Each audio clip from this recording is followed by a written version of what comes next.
Hare Krishna. So today, this evening, on this a very special occasion of Sri Krishna Janmashtami, I would like to read from the Srimad Bhagavatam, second canto, chapter 2, entitled Prayers by the Demigods. The demigods understood that now Krishna had taken residence in the womb of Devaki, and that very soon he would appear. The demigods, headed by Lord Brahma, Lord Shiva, Narad, and others, they came to the house of Nanda Maharaj. They came to the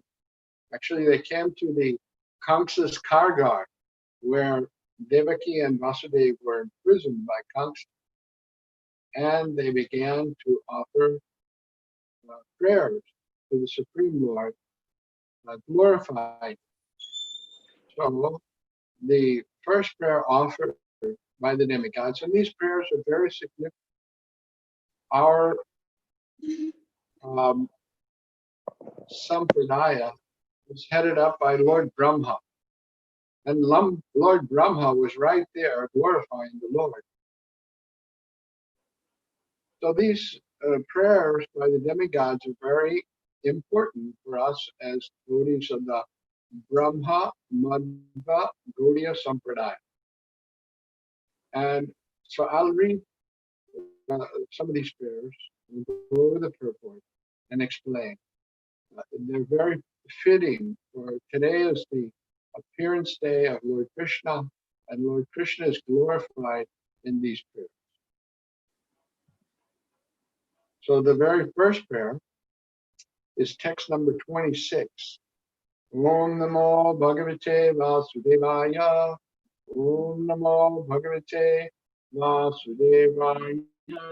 Om Namo Bhagavate Vasudevaya.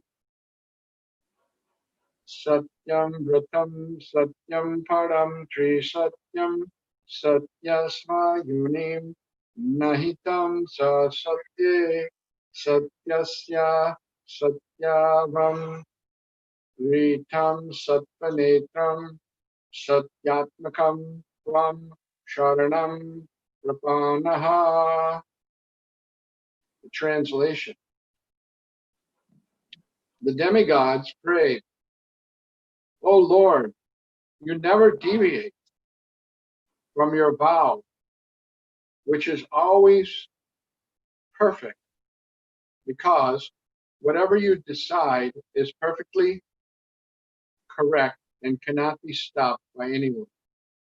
Being present in the three phases of cosmic manifestation, creation, maintenance, and annihilation, you are the supreme truth. Indeed, unless one is completely truthful, one cannot achieve your favor, which therefore cannot be achieved by hypocrites. You are the active principle, the real truth in all the ingredients of creation, and therefore you are known as Antaryami, the inner force.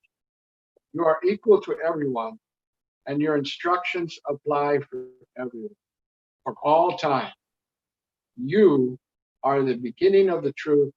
Therefore, offering our obeisances, we surrender unto you. Kindly give us protection. Purport. The demigods, our devotees, know perfectly well that the Supreme Personality of Godhead is the true substance, whether within the material world or in the spiritual world. Srimad Bhagavatam begins, therefore, with the words, Om Namo Bhagavate Vasudevayam Satyam Param Dhimahi. Vasudeva, Krishna, is the Param Satyam, the supreme truth. The supreme truth can be approached or understood by the supreme method, as declared by the supreme truth. Bhaktyamam abhijananti, yavang yaschasmai chattvataha. Bhagavad Gita, chapter 18, text 55. For protection, therefore, the demigods surrender to the supreme truth, not to the relative truth. There are persons who worship various demigods, but the supreme truth, Krishna, declares in Bhagavad Gita, chapter 7, text 23, Antavat tu phalam tesham tad bhavati alpa medasam. Men of small intelligence worship the demigods, and their fruits are limited and temporary. Worship of demigods may be useful for a limited time, but the result is antavat, perishable. The material world is impermanent, the demigods are impermanent, and the benedictions delivered by the demigods are also impermanent, whereas the living entity is eternal. Nityo nityanam chetanas chetananam. Every living entity, therefore, must search for the eternal happiness, not temporary happiness. The words Satyam Param Dhimihi indicate that one should search for the absolute truth, not the relative truth. So this demigods, they're praising the Supreme Lord as the supreme truth, the highest truth. And truths in this material world, they're relative. What was true in the past may not necessarily be true now. And again, what's true now may not be true in the future. That's a relative truth. Everyone actually is looking for truth, but they're not finding it. They don't know the process to find it.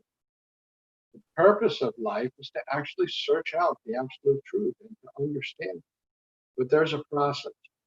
And not knowing the process, people become bewildered. Some people become so frustrated, not understanding what the truth is, they take to some form of intoxication, are completely become wrapped up in fruitive activities and sense gratification. So here the demigods are mentioning the supreme truth, the param satyam, satya param, and the tree satyam. Tree satyam means that the Lord is always the absolute truth. Some Mayavadi philosophers maintain that the Lord is the absolute truth, but when he comes in the material world, he accepts a material body. This is such a false understanding of the Supreme Lord. The Lord is always the absolute truth. Whether the Lord is in the spiritual world, whether he decides to manifest his pastimes in this material world, still he remains transcendental.